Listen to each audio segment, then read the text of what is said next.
Get your money up. Well, Lonnie. Well, we keep it real. Pick the fuck up, JB. Raw and curve. If that was me in the morning, Can we see it? That would be, bitch, I think that's real, raw, and uncut. Hey, what's up, everybody? It's Lonnie from Chat with Lonnie, and I am here today with my homeboy Charles, accompanied by my homegirl Alexis. Now, today on Chat with Lonnie, we are talking about something that's so serious in our fucking city. Now, what it is that the transsexuals that lurk the streets of K Street and Eastern Avenue. Now, Charles, I know you're like, well, why the fuck Charles here? Charles actually used to be one of those girls, and he is no longer a transsexual, okay? And this is Alexis. Alexis, why don't you tell the viewers? Hi, my name is Alexis Blackman. I'm a consumer advocate with NAPWA, which is the National Association of People with AIDS, and I also used to be a transsexual prostitute. And she also used to be a transsexual prostitute. So now we're going to get into the lifestyle. We're going to get into what happened. We're going to get into why was the changeover. We're just going to get into it. So let's get right into it. So Charles, why did you get up in drags? The reason why I got in drags was because majority of the people that I was hanging around did it. Like all my friends. For some reason, like growing up, I always clung to the female person, and wanting to be a woman? No, I never wanted to be a woman. I never wanted to be a woman, but I was always amazed by like girly stuff. I mean, probably because not hair, that like clothes, like clothes, probably like makeup, jewelry, and stuff like that. And I mean, and basically because I grew up around a bunch of females, so that's why it was my friends that I was hanging around, everybody was doing it. So it was like the end thing to do. And then it was like peer pressure or whatever, so I ended up doing it. And I mean, I did it to prove a point to my ex, because I also used to mess with a tranny myself. Oh. Yeah. So what was the point that was supposed to be proved? That I looked better than her. Did you? Damn. We need those pictures producers saying that. Oh no, you would not want to see those. Anyway, I want to know, why did you start prostituting? And I can understand you had your fetish of wanting to have the girl images, but why prostitution? The reason why I had chose prostitution at the time, I was working at one of my family businesses. My aunt owned a liquor store, and I had seen how much money all my friends had made. I mean, I had a friend that lived like a complete horror. And she made like $1,000 on the bad night. So I was giving, okay, well, if she can do it, I know I can do it. Right. I had ended up prostituting every now and then it became something that I had eventually started to do every day, all day. You became addicted. I was most definitely addicted to the money. Right. What did your family think about it? My family, what they thought about it. Let it out real raw and uncut. And I thank you. Well, my family had thought about it. Well, they didn't know at first because I would sneak out. Because when I had first started to prostitute and dress up and drag, it was just something that I would do at night. So I would wait for everybody to go to sleep, get in drags, and leave out of my back door because I lived in the basement. So it would be easy for me to leave out the back door. Then I would creep out, and then like my little brother, he would, because I would call him, and he would see me come in the house like in the morning time after I finished. But then eventually my grandmother had found out. We never really talked about it. I know that they didn't like it at first, and the decisions that I was making, because most of my friends that I was hanging around were not the most positive people. So what was their response when they found out? It really wasn't a response. Like I said, it was like sometimes like they things that ignored never. It. I mean, it's probably they didn't ignore it, but they probably discussed it amongst themselves, but never with me. Yeah. So. That's how that was. Right. Where was your mother and father? I hear you say your grandmother, but where was your mother and your father? Well, my mother died when I was 10 years old. Oh wow, sorry. And my father, he was never around. He left your mom during the childhood? He was in and out of our life when we were children. I can remember like the last time before my mother had died, my father was probably around when I was 7. Yeah. So how old were you when you started actually tricking? I was 21 or 22. Yeah. I mean, I was a late comer. I didn't come out the closet.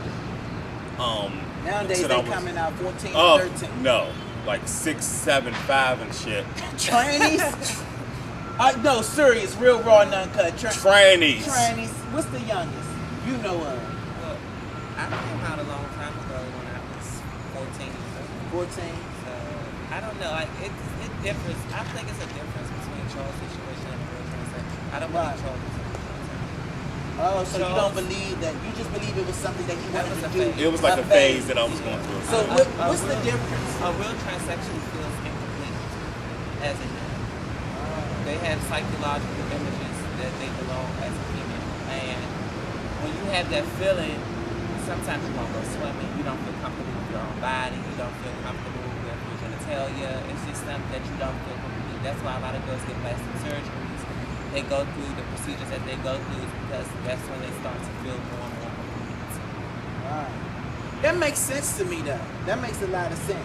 So you were just playing around and shit. Yeah, I was playing around with them people I was playing around for blood.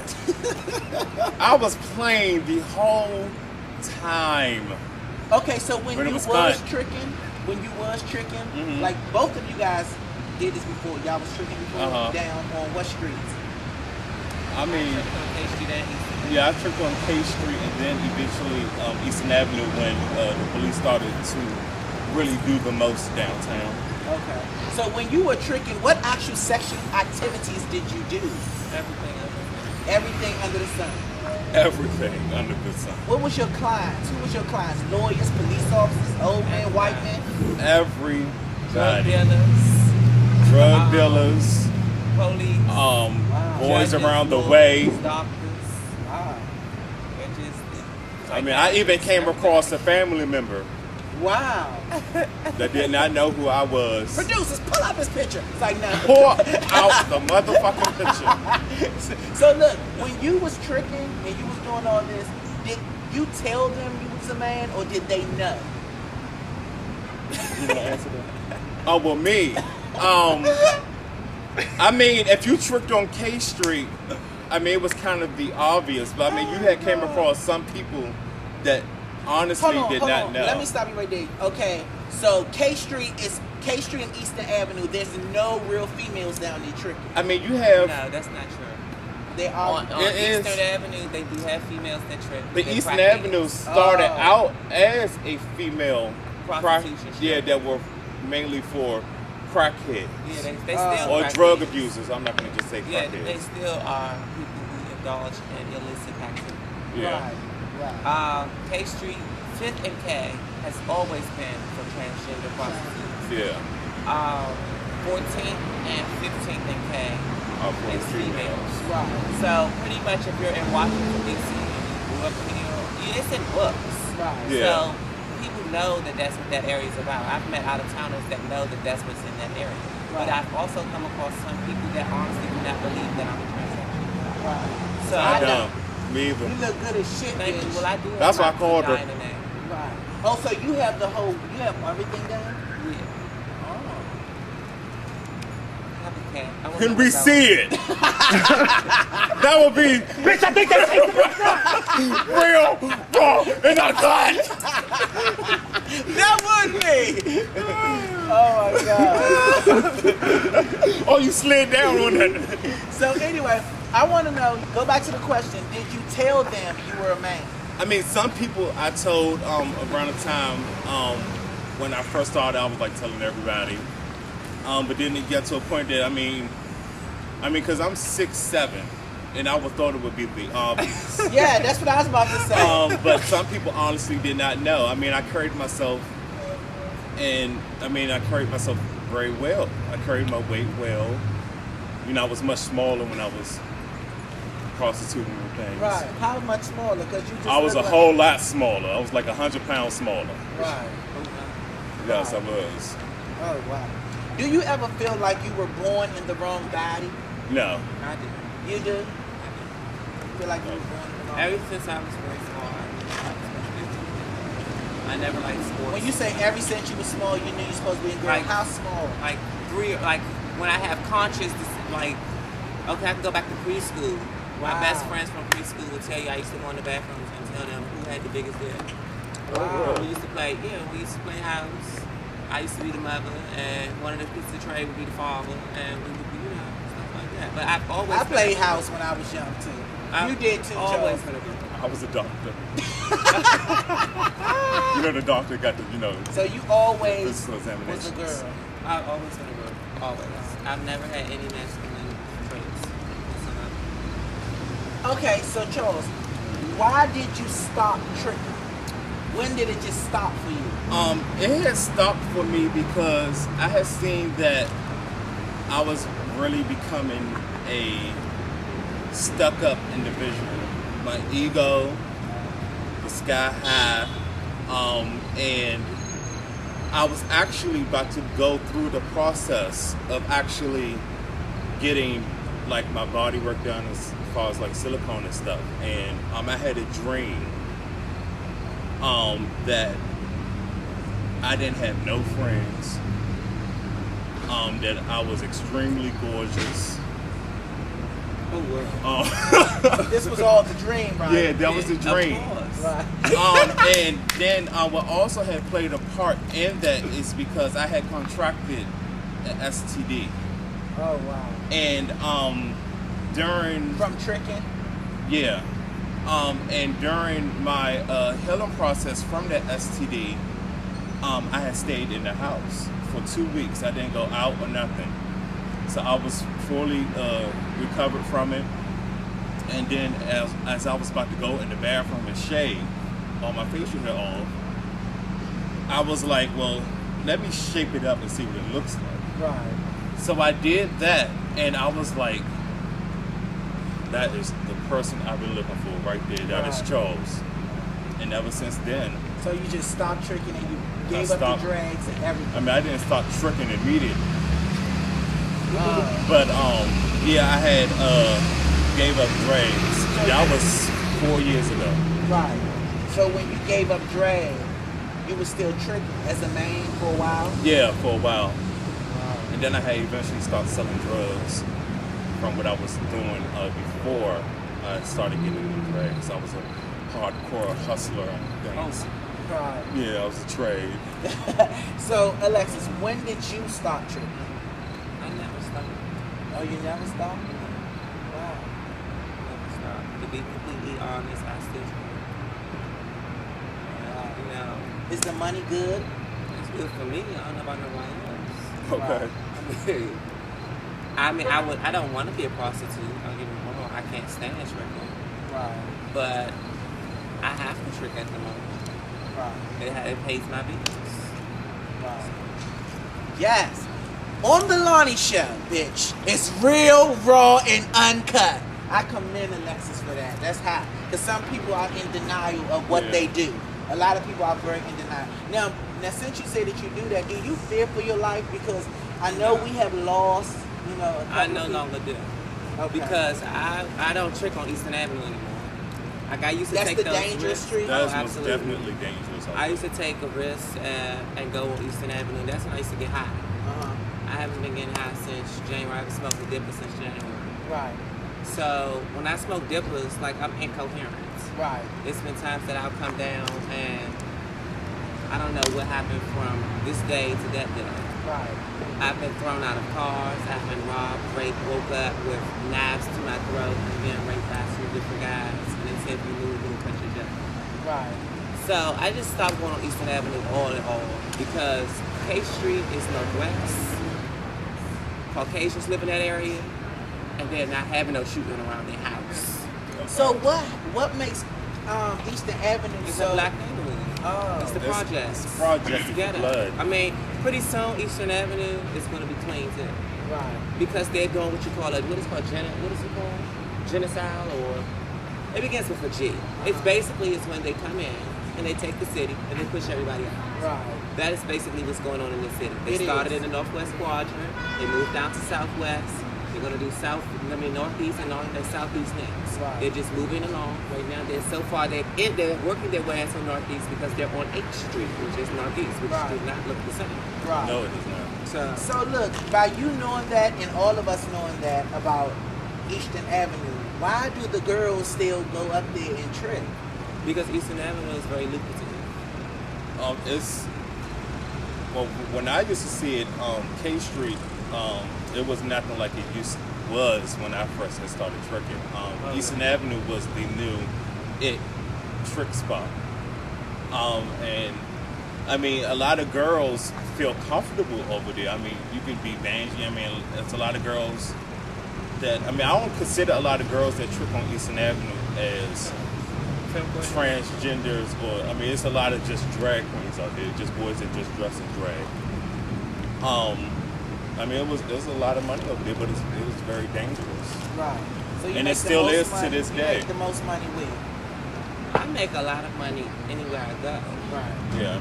But I just think that it's easier if you're hard to make money in a very dark place like Eastern Avenue. Like, it's no lighting. Right. It's no club Horror activity. meaning ugly. Yeah, right. the ugliest dragon can make money on. That's true. You could be a man with a wig on. You could be a man. Like a man full beard with just a wig. And paint over top of the beard. Right. Then not only to that, it's a lot of drugs there. And it's in the area of what they want. They want the trade. That's what the girls are out there looking for. Yeah. See, a lot of people don't realize that transgender community and the homosexual community are really a lot of times looking for love and acceptance. That's just my personal belief. Right. We all start these houses and become parts of families. That'll be my sister, because we're looking for love and acceptance that we're not receiving from our actual family. Yes, Alexis, talk about it. Okay. So since she took over my show. Go ahead. No, go ahead, Alexis. Go ahead. That's why I brought her to this show. Oh, go ahead. When they go out and they get involved with these people, a lot of times, if you're a wolf and you raise me, I'm going to be a wolf. Right. The only thing I can do is mimic and emulate what you teach me. Right. If you were a doctor or a lawyer and went to an Ivy League school, I'd be a doctor or a lawyer. When our families ostracize us, we go into families that don't know any better than tricking, selling drugs, writing checks, and being a common faggot, in my personal opinion. And they tell you, oh, this is what you have to do. You have to live this type of lifestyle. And you say, oh, I don't like the way this feels. This right here, oh, this is bothering me, that I have to sleep with these different men. Oh, girl, just smoke you some weed. Oh, just smoke you a dipper. Smoke you a line of coke. That'll take it all away from you. Did you just sniff? It's a mind thing. No, and then that's how the girls become addicted to drugs. They start to trick heavily because they need the money to support their habit. They think that they're doing so much with their money, which they're really not. Then the surgeries that we take to get our body the way it does, it costs a lot of money. And then girls eventually get a record because you're going to get caught. You're going to get caught. You're going to keep on getting caught. Don't say you will never get caught, because that's when you're going to get caught. Eventually get caught. Then you start going out and saying, okay, well, I'm not going to trick now. I'm going to go out and try to do sex. I'm going to go out and try to write checks and stuff like that. Then now you're stepping onto another playing field. Then you started going boosting and all of that. So then you become a felon. When you become an African American, that's strike one. You are a transgender, that's strike two. You are African American transgender convicted felon, that's strike three. You're very seldomly going to find a real job. Right. You're very seldomly going to find a job. So does any of those strikes apply to you? All three of them. I'm a convicted felon. I was a drug dealer. I was a queen. You go up to crack on K Street, you're going to come in. So there was one point in time that's all I did, but when I got out of prison, I made a vow to myself and God that I would never sell another drug.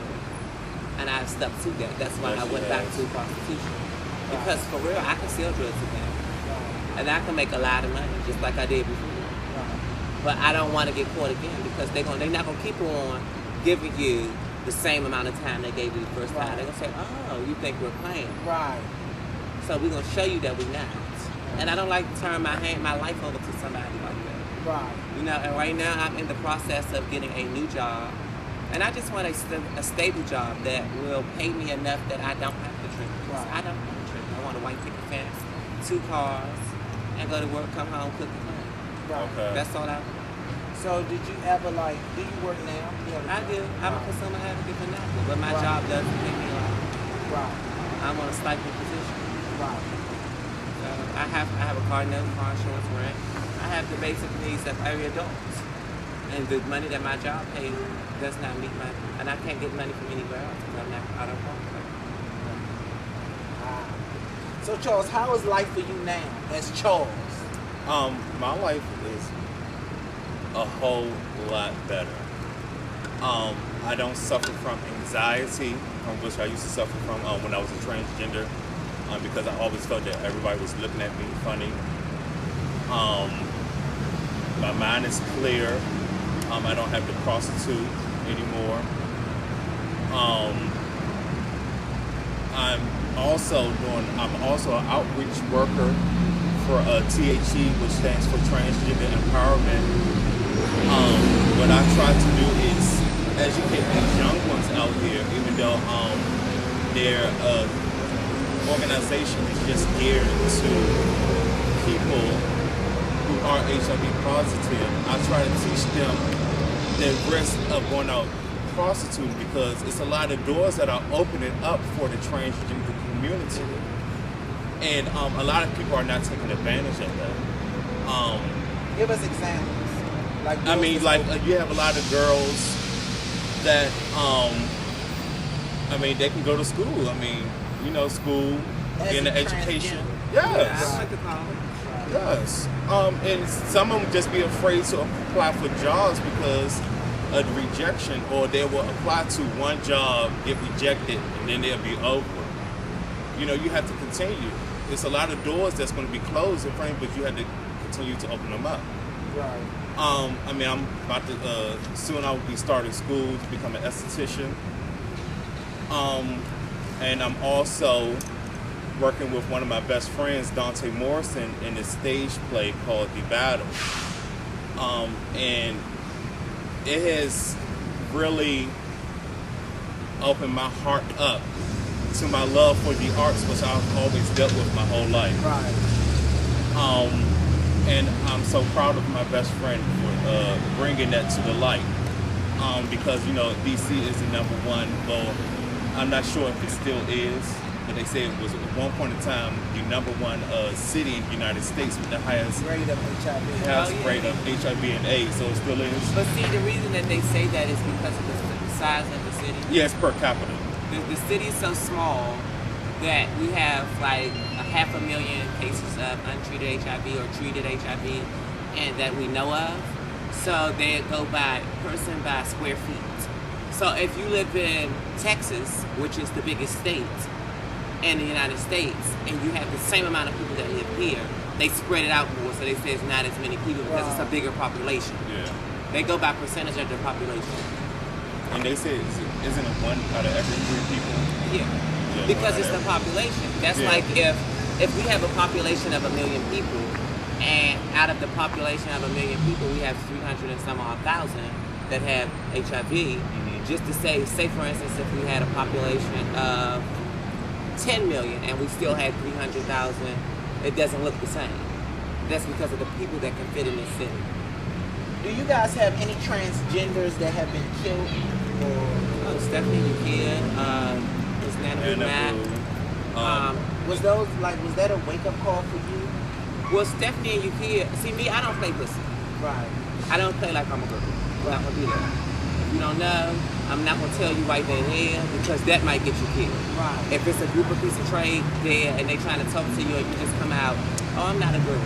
That might crush their ego, and being as though that crush their ego and in front of their friends, they may kill you. Right. Yeah. So I'll just give them my telephone number, but I'm not gonna sleep with you before you know that I was not born a female. Right.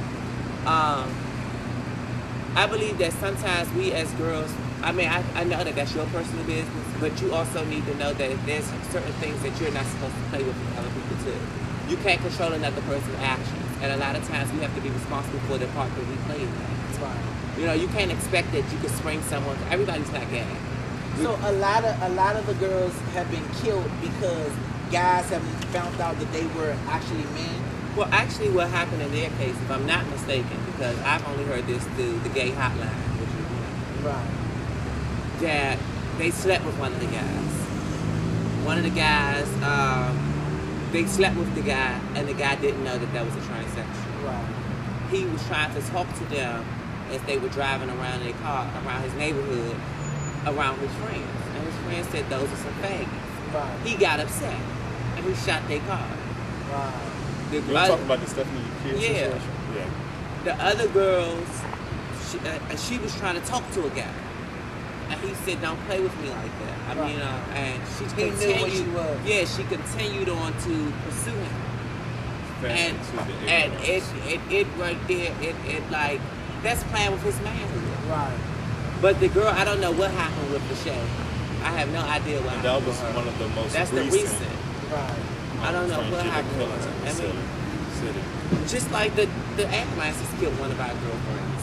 They refused to work on her. That's murder. Right. That was a long time ago, right? Yeah. Right. Tyrus. I remember that. Yeah, They refused to work on her. When they found out that she was transgender. Oh, and they won. Yeah, they won. Yeah. But they didn't get their child back. Right. It's the stigmatisms that come along with being transgender. It's very heavy. Right. It really is. Right. Wow. So do you guys have any advice for anybody that's thinking of becoming a transgender, or anybody that, you know, probably feel like how you felt when you were younger? I mean, the best policy is honesty.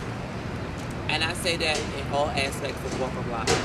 If you be honest with yourself, you can be honest with the world, and you don't have to worry about acceptance. It's something that I've learned. You cannot be into people pleasing. You cannot please everybody all the time. It's just not gonna work like that. You have to please yourself. You gotta start living for. My personal belief is live for God. You know, and you as transgenders and homosexuals, God still love y'all. You know, don't think that we abomination, because I don't believe that, and that's just my personal belief. Right. You know, be a nerd. Be an outcast. Know everything about what you're going to get yourself into. Choose your crowd correctly. Yes, I mean, start focusing on, if you're going to do something, don't take Charles Moans. Go get your own Moans. Right. Go get your own stuff. Don't just go to anybody for your surgeries and your work. Research and find out who's the best and the highly qualified doctor. It might cost you some money, but you have to get the correct stuff. You get what you pay for in life. You can get $10 jeans, or you can get $300 jeans. One may last a week and one may last 2-3 years. That's up to you. You know, I mean, you have to really be careful and cautious of how you take care of yourself and put yourself up high. You know, you have to. You don't cheat yourself. I mean, you need to come out if you're young, come to your parents and let them know that this is what I am. They can't accept that. Just, you know, I need to go somewhere they can accept that, and go somewhere that's a safe environment that's going to help you and continue on in school. Education. Education is the key. You know, if you know what you know, you can get anything you want. You know, you can't be denied. I don't care if you look like the bottom of my shoe. Right. And you have a degree, they can't deny you. Right. They can't. If you know what you're talking about, and you have those credentials behind your name, there's nothing nobody can say. Yes. I could just slap on anything. Right. Come up in there, yeah. Right. And still turn. Well, there you have it. There you have it. Charles, thanks for coming. Alexis, thanks for coming. We might have to do a spin-off, but thanks for coming. They did a wonderful job. I really appreciate the honesty and the real raw. Till then, next time on Chat with Lonnie. Their lives as girls, a vampire life only come out at night because they not accepted in the bright light. Walking dark alleys with flashing lights.